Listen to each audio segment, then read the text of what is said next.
I caught my fiancée at 2 a.m. texting her ex, "Miss you so much, wish we could be together." She was next to me in bed. I took a photo of her screen, then I went back to sleep. When she woke up and I'd already sent the photo to her parents, her sister, and the wedding venue. I, 31 male, got up to pee around 2 a.m. last month. Came back to bed and my fiancée, 28, was still awake, phone glowing in the dark. Not unusual, she's always been a night owl, except something was off. The way she was smiling at her screen. This soft, intimate smile I hadn't seen in months. The same look she used to give me when we first started dating. I got back in bed, turned toward her. Her phone screen was visible from my angle. She was too absorbed to notice me watching. The contact at the top just said, a purple heart emoji. Not my name. I watched her type, "Miss you so much. Wish we could be together." Can't stop thinking about that weekend. You make me feel things I'd forgotten existed. His response came through. "I know, baby. Soon. Just be patient. Once everything settles down, we can make this work." She typed back, "Being here is torture when my heart is with you. This wedding feels like the world's longest prison sentence, Ulmeo." I lay there frozen. 3 years together, engaged 8 months.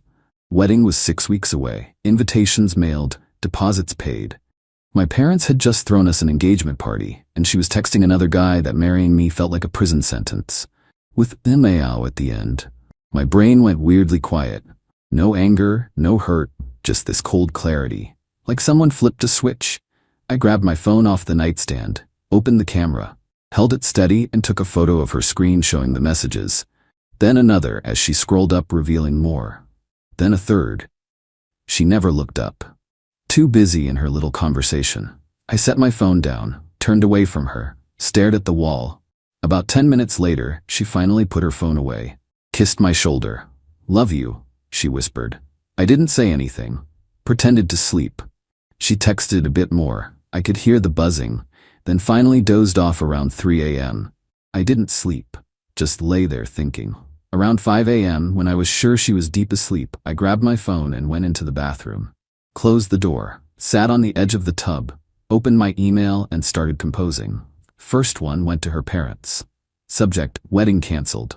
Body found the attached on her phone last night. We're done. Sorry you had to find out this way. Attached the clearest photo. Sent. Second email to her sister who'd been helping coordinate everything. Same photo, same message. Third to the wedding venue. Need to cancel the ceremony scheduled for date.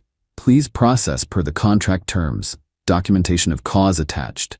Then the photographer, the caterer, the florist, the DJ, the cake person. Every single vendor we'd booked, my best man, my parents, everyone who needed to know. I forwarded everything to my personal email as backup. Uploaded the photos to cloud storage, screenshot the sent emails. By 6 a.m. I was done, climbed back in bed, actually managed to sleep a couple hours. Woke up around 8:30 to both our phones exploding simultaneously. Calls, texts, notifications going crazy. She grabbed her phone, groggy and confused, saw her mom calling, then her sister, then her dad, then her mom again. "What the hell?" she answered. "Mom, what's wrong?" I got up and started getting dressed, heard her on the phone. What photo? I don't know what you're talking about." Long pause. "Mom, no, it's not, let me explain. It's not what it looks like, Mom." She came running into the bathroom where I was brushing my teeth. Her face was sheet white. "What did you do? What did you send them?" I spit out toothpaste. "Screenshots of your conversation with purple heart emoji guy, the one you miss so much, the one who makes you feel alive." "You went through my phone?" "Didn't need to. You were having your little chat right next to me. I just documented what I saw." "It wasn't. That's not fair. You can't just. You called our wedding a prison sentence. LMAO. She froze. "Yeah, I saw that part too." "I was venting, that's all. It didn't mean anything." "You told him your heart is with him." "I was being dramatic. At 2 a.m., in our bed, planning your future with him after things settle down. Please just let me explain everything. It's not what you think." My phone rang. My mom. I answered. "Sweetheart, what's happening?" Her mother just called me hysterical. "Wedding's off. She's been texting her ex. I found out last night." "Oh honey, are you okay?" "Will be. I'll call you later." Hung up. My fiancé was full-on crying now. "Please, we need to talk about this. You can't just blow up our entire relationship over some texts. Forward me the whole conversation." Right now, everything between you two. What? Your phone. Show me every message. If it's so innocent, prove it. She clutched her phone. That's private. You texted him in my bed. You lost privacy rights. Show me or I'm leaving right now. She didn't move. That's what I thought. I grabbed my laptop bag and tease. Where are you going? Anywhere but here. We have to talk. You should have talked before you started planning your future with another guy. We're done. You can't just leave. I walked past her toward the door. You're going to regret this. You're throwing away everything over nothing. I turned back. Nothing, right? Tell me, what weekend were you two reminiscing about? The one you can't stop thinking about. Her face went pale again. Yeah, thought so. Bye. I left. Stayed at my buddy's place. Ignored probably 60+ calls from her over the next few days. Her texts went from begging to angry to begging again. She showed up at my office twice. Security walked her out both times. Then her mother called. You humiliated my daughter? Sending that photo to the entire family? To vendors? That was cruel and unnecessary. Your daughter was planning a future with her ex while planning a wedding with me. What was I supposed to do? Talk to her privately, like an adult, not air everything publicly. She lost the right to privacy when she texted another man that marrying me felt like prison. Every bride gets cold feet. It's normal. You're overreacting. Cold feet don't involve telling your ex you wish you could be together. It was just texts. Nothing even happened. How do you know? Silence. That's what I thought. We're done. Don't call me again. I hung up. Her sister called next day. She was calmer. Look, I'm not defending what she did. It's messed up, but she's falling apart. She says nothing physical happened. Did she show you the full conversation? No, she said I'd misunderstand the context. Of course she did. Want me to forward the screenshots? Yeah, actually, I sent them all. Every photo I'd taken. She called back 20 minutes later. Holy shit, this is way worse than she told us. Yep. She's been saying you overreacted to some innocent, friendly texts. But she literally told him the wedding was a prison sentence, and that her heart is with him, and they were making plans for after things settle down. I'm so sorry, this is really bad. I had no idea. Thanks. I appreciate you being honest. What about all the deposits, the venue and everything? That's where it got complicated. The venue required 60 days notice or we'd forfeit the $8,000 deposit. We were 42 days out. Photographer was past their 90-day cancellation window. Lost that $2,500. Caterer, florist, DJ, all similar situations. About $18,000 total in deposits and fees we'd lose. I'd paid roughly $11,000 of that. She'd paid $7,000. We'd split it roughly 60-40 since I make more. She called that afternoon from her sister's phone. We need to talk about the money, the vendors. What about them? I can't afford to lose $7,000. We need to postpone, not cancel. Work through this. There's nothing to work through. Wedding's off. I wasn't even cheating. We were just talking.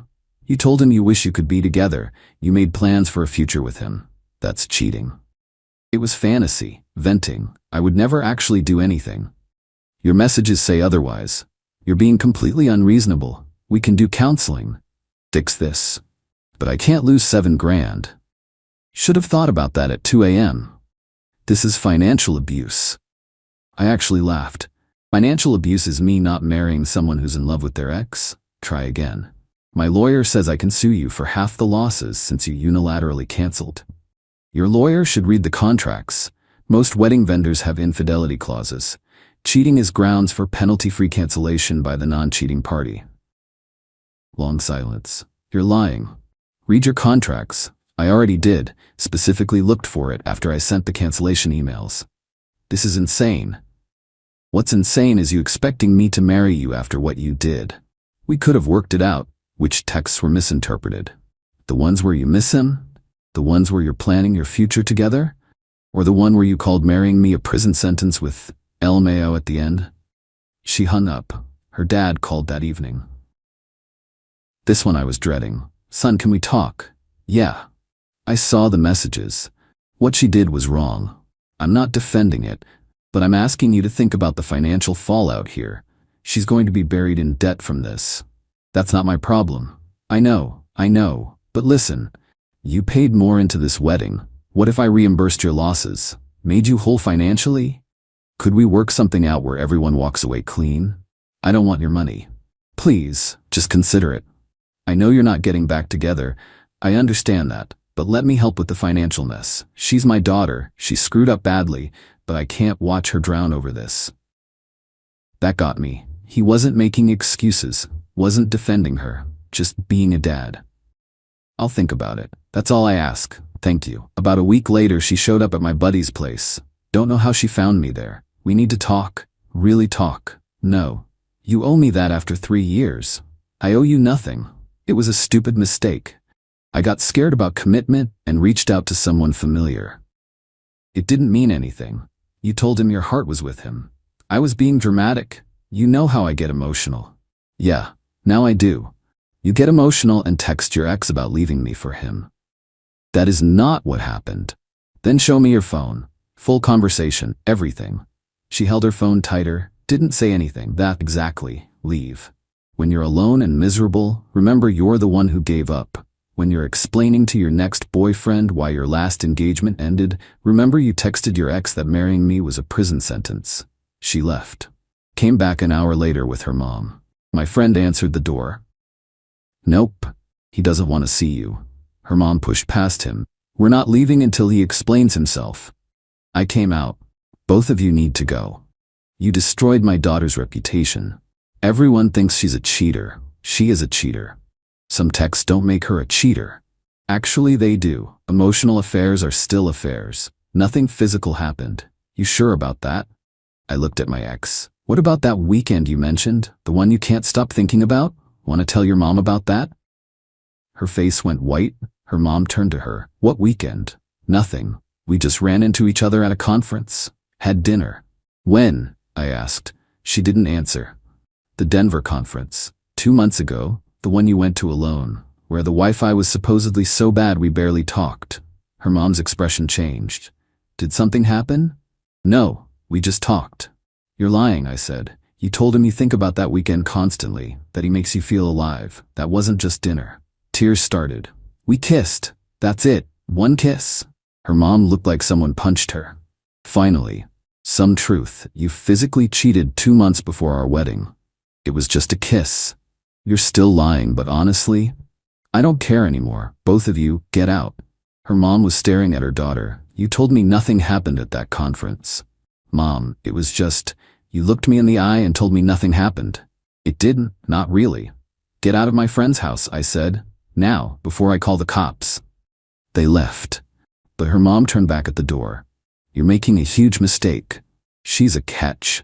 If your husband was texting another woman the way your daughter texted her ex, would you call it nothing? She didn't answer.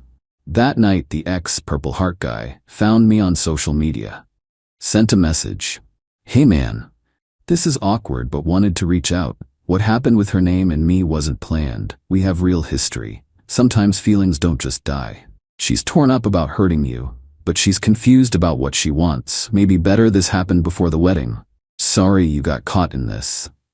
I stared at that message for a while, then replied, You're not sorry I got hurt. You're sorry you got caught. You were actively planning a future with an engaged woman. Don't pretend you're some innocent bystander. Lose my number. Blocked him immediately. Couple days later, long email from my ex. Pages of apologies and explanations. Buried in there was this gem. I've been seeing a therapist who thinks I have commitment issues from my parents' divorce. I self-sabotage when I get scared. This wasn't about you not being enough. I'm broken. But I'm getting help. If you give me time to fix myself, we could try again. I deleted it without responding. Her dad called again. Following up on our conversation, I'm offering $15,000. Covers your losses plus some extra. In return, you don't pursue any legal action and we all move on quietly. Legal action for what? Some vendors are asking about the cancellation reason. If infidelity gets invoked, could affect her ability to book venues in the future. Not my problem. I'm asking as a favor, please. Take the money, let this go quietly. I thought about it. $10,000. Not as a settlement, as reimbursement for actual losses. I'll sign something saying we've settled the financial stuff, but I'm not lying to vendors. They ask why we canceled, I'm telling the truth. That's fair. I'll have something drawn up. Few weeks later, she tried another approach. Sent mutual friends to talk to me. Showed up at places I'd be. Each time I shut it down.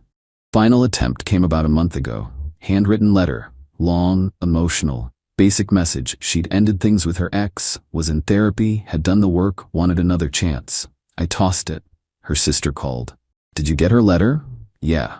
And? Not interested. She's really changed. This broke her. She's worked on herself. Good. She should keep working on herself. With someone else. You won't even consider it?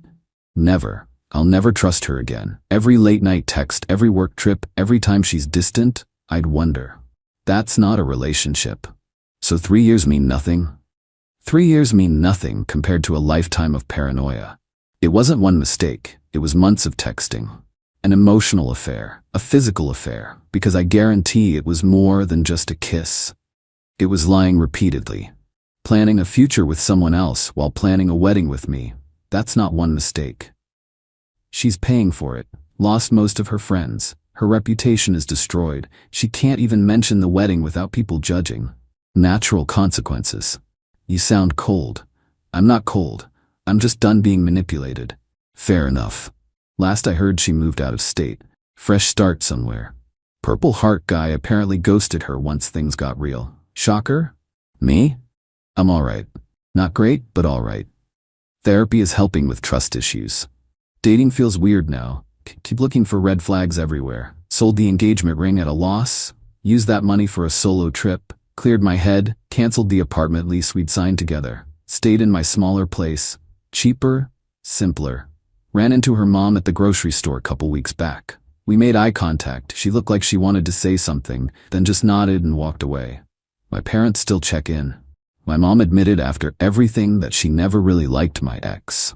Said something always felt off, but she couldn't pinpoint it. Moms know, man. My buddy who let me crash at his place has been solid. Drags me out when I get too in my head. Reminds me that finding out before the wedding was lucky. He's right. Imagine if I'd found out after we were married. Divorce lawyers, splitting assets, potentially alimony. This way I lost some deposits but kept my freedom. Some people think I overreacted, that I should have tried counseling, that everyone makes mistakes. Those people didn't see her texting another man in my bed at 2 a.m., calling our wedding a prison sentence. The wedding would have been last weekend, actually. I spent it watching the game with friends. Didn't think about what could have been. That's progress. Looking back, the signs were probably there. I was just too in love to see them. Won't make that mistake again. To anyone reading this in a similar spot, trust your gut. If something feels off, it probably is. Better to walk away before the wedding than after. And if you catch them, document everything. Don't let them rewrite history. I'm doing okay. One day at a time. No regrets about my decision. My only regret is not seeing it sooner. But hey, at least I saw it before I said I do. That's worth something.